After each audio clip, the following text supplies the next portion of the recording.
വളരെ നിർഭാഗ്യകരമായ മറ്റൊരു വാർത്തയിലേക്കാണ് നിങ്ങളുടെ ശ്രദ്ധയിൽ ക്ഷണിക്കുന്നത്. മലപ്പുറം താഴെ ചേളാരിയിൽ പായസച്ചെമ്പിൽ വീണ് പൊള്ളലേറ്റ് ചികിത്സയിലായിരുന്ന ആൾ മരിച്ചു. പത്തൂർ സ്വദേശി അയ്യപ്പനാണ് മരിച്ചത്. പായസം ഇളക്കുന്നതിനിടെ അദ്ദേഹം അബദ്ധത്തിൽ പായസച്ചെമ്പിലേക്ക് വീണുപോവുകയായിരുന്നു. എന്തായാലും വളരെ നിർഭാഗ്യകരമായ ഒരു സംഭവമാണ്. ബന്ധുവിൻ്റെ വീട്ടിൽ കല്യാണത്തിൽ പങ്കെടുക്കാൻ പോയപ്പോഴായിരുന്നു ഈ സംഭവം നടന്നത് എന്നാണ് ഇപ്പോൾ ലഭിക്കുന്ന വിവരം. കഴിഞ്ഞ ശനിയാഴ്ചയാണ് ഈ സംഭവം ഉണ്ടായത്. ഗോകുൽ കെ വേണുഗോപാൽ മലപ്പുറത്ത് നിന്ന് കൂടുതൽ വിവരങ്ങളുമായി ചേരുന്നു.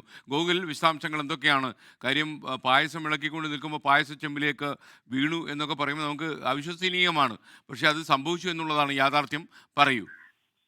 തീർച്ചയായും SKN, തീർത്തും ദുഃഖകരമായ ഒരു വാർത്തയാണ്. പണിക്കോട്ടുപടിയിൽ പാപ്പലൂർ ശിവക്ഷേത്രത്തിനടുത്തുള്ള ബന്ധുവീട്ടിൽ വിവാഹത്തിൽ പങ്കെടുക്കാൻ പോയതായിരുന്നു ഈ അയ്യപ്പൻ. ശനിയാഴ്ച പുലർച്ചെ 1:30യോടെയാണ് ഇത്തരത്തിലൊരു സംഭവം നടക്കുന്നത്. പായസം ഇളക്കുന്നതിനിടെ അബദ്ധത്തിൽ പായസച്ചെമ്പിൽ വീഴുകയായിരുന്നു. പായസച്ചെമ്പിൽ വീണ സമയത്ത് തന്നെ ഗുരുതരമായി പൊള്ളലേറ്റു എന്ന് മനസ്സിലായി. പിന്നീട് ആശുപത്രിയിൽ പ്രവേശിപ്പിച്ച സമയത്താണ് 70%-ലധികം അയ്യപ്പന് പൊള്ളലേറ്റതായി മനസ്സിലായത്.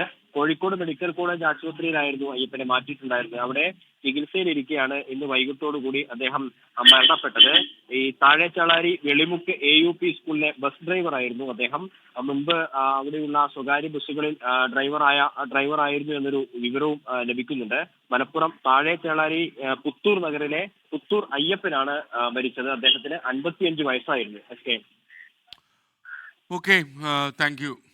എന്തായാലും കഷ്ടമായി പോയി, വലിയ സങ്കടമാണ്. കാരണം നമ്മൾ ഇങ്ങനെയൊക്കെയുള്ള വലിയ ചെമ്പിൽ കാര്യങ്ങൾ ഇളക്കുമ്പോൾ ഒരുപാട് ശ്രദ്ധിക്കണം എന്നുള്ളതിന് ഏറ്റവും അവസാനത്തെ ഉദാഹരണമാണ്. കാരണം പായസം ഇളക്കുന്നതിനിടയിലാണ് അബദ്ധത്തിൽ ഇദ്ദേഹം പായസ ചെമ്പിലേക്ക് വീണുപോയത്. ലോകത്തെവിടെയായാലും ഏത് സമയത്തും 24 വാർത്തകളും ഓഗ്മെന്റഡ് റിയാലിറ്റി പാക്കേജുകളും എക്സ്പ്ലെയിനറുകളും വിശദമായി കാണാൻ ഞങ്ങളുടെ യൂട്യൂബ് ചാനൽ നിങ്ങൾക്ക് സബ്സ്ക്രൈബ് ചെയ്യാം.